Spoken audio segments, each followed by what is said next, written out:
wanted to love us for the rest of his life. Yeah. And so the thing about God is he don't die. Yeah. And so if he wants to spend the rest of his life loving us, that means it's got to be for eternity. It means he's got to bring something about where we're going to be around for an eternity. So we first sat with the dream that he wanted to find someone to love. And finding someone to love isn't about making an intellectual choice, like I said, where they meet the criteria. Like I didn't have a list of, let me just shoot this down real quick. We make our lists now about a spouse. Yes, I know. And we got our checklist. And they got to meet the checklist or they're out. Listen, I'm not suggesting that you just get with anybody, but I'm saying you might want to ask God about your checklist.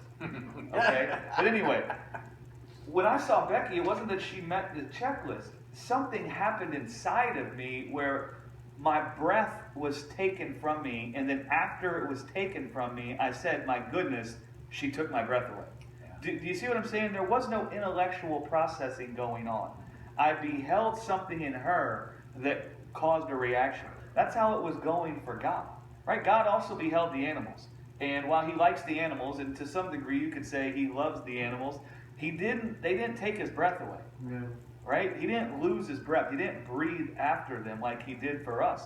And so when God saw us, he first found something happening in him where we took his breath from him. Yeah. We made his heart skip a beat. Like you feel a reaction, right? You get sweaty palms. Sweaty palms. Yeah. So this is what happened to God. And so then God begins thinking, just like a man thinks. When I saw Becky, all I could think of was, I want to spend the rest of my life loving her with everything I got. And then that turns into, well, now I got to convince her to let me love her with all that I got. So God first sees us, man, and he sees that we just satisfy every desire he's ever had in his heart. We take his breath away. His heart skips a beat. We stole his heart. And so then he begins thinking about, man, I want to spend the rest of my life loving them with every ounce of my being. And so now he's got to set about to, like Gwen beautifully pointed out, convince us or woo us that he loves us. But then he's also got to do something to where we can live for eternity. Yeah. Because he's living for eternity. He's not dying. He's going to live forever. But we were dying. So he had to bring something forth that could actually give him the opportunity to spend the rest of his life loving us. Right? Yes. And that's where, for God so loved the world, he sent his son.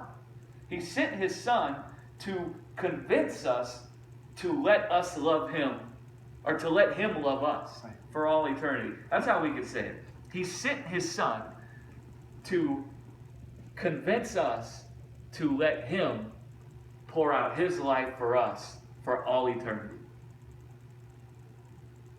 Wow. Right? Good. He didn't send his son to cause us to love him, although we will find ourselves loving him.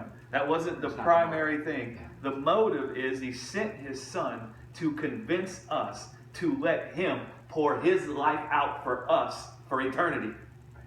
He sent his son to convince us to let him love us with all of his heart, with all of his soul, with all of his mind for all eternity. That's why he sent his son. The intention of his heart. Right. To convince us to let him do for us for all eternity.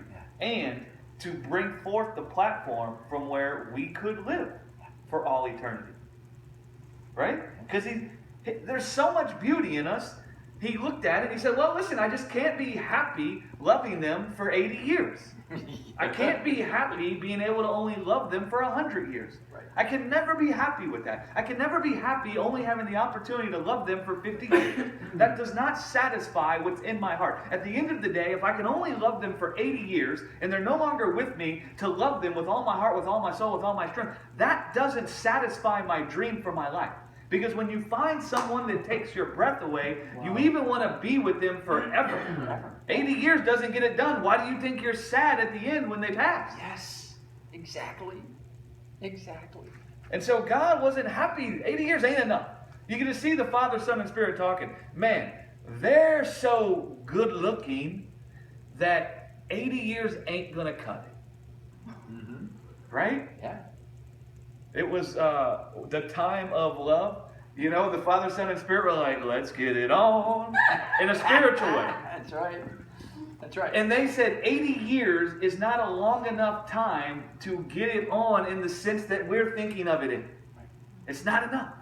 We need all eternity to satisfy the longing in our heart. It's going to take eternity for us to explain and show them all the different ways we love them. Right. It's going to take an The breadth, eternity. the depth. And listen, you know how you get married sometimes and the wife or the husband will feel like, oh, you got tired of me? And so you found out everything there was to know about me, and so now you got bored, and so now you interpret it that way. Listen, we're never going to grow bored of seeing all the different ways God loves us. And immediately everybody says, yeah, great. Guess what? There's so much beauty in you that God's never going to get bored exploring all the wonderful beauty that's in you. It's going to take him an eternity to unravel the beauty that's in you, right? Each is an It's authentic. vice versa, Yeah. right? It goes back and forth. It's going to take us an eternity to unravel all the beauty that's in him. It's going to take him an eternity to I just unravel never thought all we the could. beauty. Yeah, that's the paradigm shift. The first part of that's okay. Yeah, the first We've part all I thought of got that. is The second part of that is the around, real like, what? paradigm shift. But we're speaking